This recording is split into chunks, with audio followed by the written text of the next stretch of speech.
আজকে দিলীপ ঘোষকে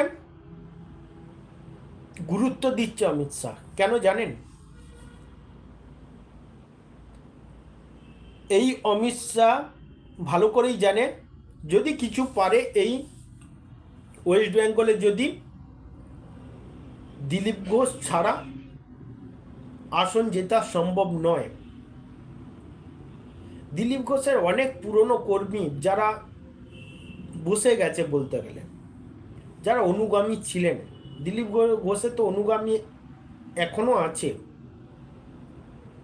এটা অস্বীকার, যে বিরোধী পক্ষ হোক, শত্রুপক্ষ, যেই পক্ষ হোক, এটা কেউ অস্বীকার করবেন না, দিলীপ ঘোষের রাজ্যে রাজ্যে অনুগামী আছে।